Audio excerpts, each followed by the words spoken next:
ક્યારેય એવું લાગ્યું છે કે એક ટીમમાં દરેકનો અવાજ સંભળાવવો જોઈએ પણ ખરેખર એવું થતું નથી? સારું, આજે આપણે ટીમ વર્કના એક એવા પ્રાચીન રહસ્યને ઉજાગર કરીશું જે કદાચ આપણી આખી વિચારસરણી બદલી નાખશે. આપણી સાથે ઘણીવાર એવું બનતું હોય છે નહીં? ભલે આપણું કુટુંબ હોય કે પછી ઓફિસ, એવું લાગે કે આપણા કામની કોઈ નોંધ જ નથી લેતું. બધું જ ધ્યાન ફક્ત થોડા સ્ટાર પ્લેયર્સ પર જ હોય છે. પણ શું ટીમની સાચી સફળતા ફક્ત એમના પર જ નિર્ભર છે? ચાલો આજે આ જ સવાલનો જવાબ ગીતાજીમાં શોધીએ. આજની આ સુંદર ચર્ચાની શરૂઆત કરતા પહેલા સૌ દર્શક મિત્રોને મારા જય શ્રીરામ. તો ચાલો હવે એ શ્લોકને ધ્યાનથી સાંભળીએ. અનંત વિજયમ રાજા કુંતીપુત્રો યુધિષ્ઠિરઃ નકુલઃ સહ દેવશ્ચ સુઘોષમણિપુષ્પકૌ સોડેશ. તો આ શ્લોકનો અર્થ શું થાય છે? ખૂબ જ સરળ છે. આ શ્લોક કહે છે કે કુંતીપુત્ર રાજા યુધિષ્ઠિરે પોતાનો અનંત વિજય નામનો શંખ ફૂંક્યો અને એમની સાથે નકુલ અને સહદેવે પણ સુઘોષ અને મણિપુષ્પક નામના શંખ વગાડ્યા. પણ આ માત્ર શંખ ફૂંકવાનો અવાજ નહોતો. એને ઘોંઘાટ સમજવાની ભૂલ ના કરતા. કુરુક્ષેત્રના મેદાનમાં શ્રી કૃષ્ણ અને અર્જુન જેવા મહાન યોદ્ધાઓના શંખનાદ પછી આ એક બીજી લહેર હતી. એક સુનિયોજિત જવાબ હતો જે એ વાતની ઘોષણા કરતો હતો કે પાંડવ સેનાનો દરેક યોદ્ધા, ભલે તે મુખ્ય હોય કે સહાયક, યુદ્ધ માટે એકજૂટ અને સંપૂર્ણપણે તૈયાર છે. હવે અહીંથી વાત ખરેખર રસપ્રદ બને છે. ચાલો આપણે આ 3 ભાઈઓ અને એમના શંખના નામોના અર્થને સમજીએ. યુધિષ્ઠિરનો શંખ એટલે અનંત વિજય, જેનો અર્થ થાય અનંત વિજય. નકુલનો શંખ સુઘોષ એટલે કે મધુર ધ્વનિ, અને સહદેવનો શંખ મણિપુષ્પક, જેનો અર્થ થાય રત્નજડિત પુષ્પ.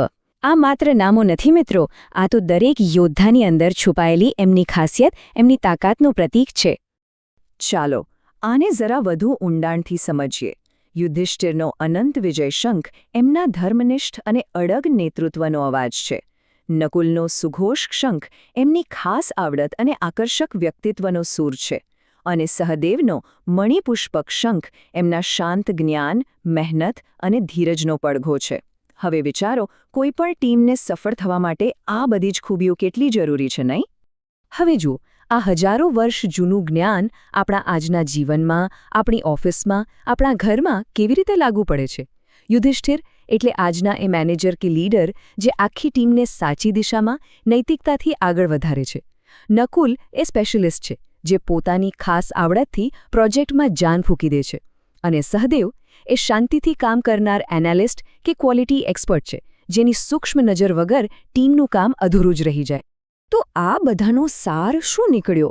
સાર એ જ છે કે કોઈ પણ મોટી સફળતા કોઈ એક કે બે હીરોના દમ પર નથી મળતી. જેમ અર્જુન અને ભીમ જરૂરી હતા, એમ યુધિષ્ઠિર, નકુલ અને સહદેવનું મહત્વ પણ જરાય ઓછું નહોતું. ટીમ એટલે એક સંગીતનો કાર્યક્રમ, એક સિમ્ફની, જેમાં દરેક વાદ્યનો પોતાનો સૂર જરૂરી છે. જ્યારે આપણને આપણા શાસ્ત્રોમાંથી આવી વાતો જાણવા મળે જે આપણા આજના જીવનને સીધી રીતે સ્પર્શે છે, ત્યારે ખરેખર ખૂબ આનંદ થાય છે. જો તમને પણ આ જોડાણ ગમ્યું હોય અને મહત્વપૂર્ણ લાગ્યું હોય તો તમારો પ્રેમ અને સપોર્ટ બતાવવા માટે આ વિશ્લેષણને લાઇક જરૂર કરજો. તો આજનો સૌથી મોટો બોધપાઠ એ છે કે સાચું ટીમવર્ક એ કોઈ સોલો પરફોર્મન્સ નથી, એ તો એક આખી સિમ્ફની છે. ટીમનો અનંત વિજય ત્યારે જ શક્ય બને છે જ્યારે દરેક સભ્ય આત્મવિશ્વાસથી પોતાનો શંખ વગાડે, એટલે કે પોતાની આગવી પ્રતિભાનો અવાજ દુનિયાને સંભળાવે. તો ચાલો હવે આ જ્ઞાનને જીવનમાં ઉતારીએ. આજનું કામ છે પોતાનો શંખ શોધો. પહેલું, તમારી અંદર કઈ ખાસ શક્તિ છે, કયું કૌશલ્ય છે, એને ઓળખો.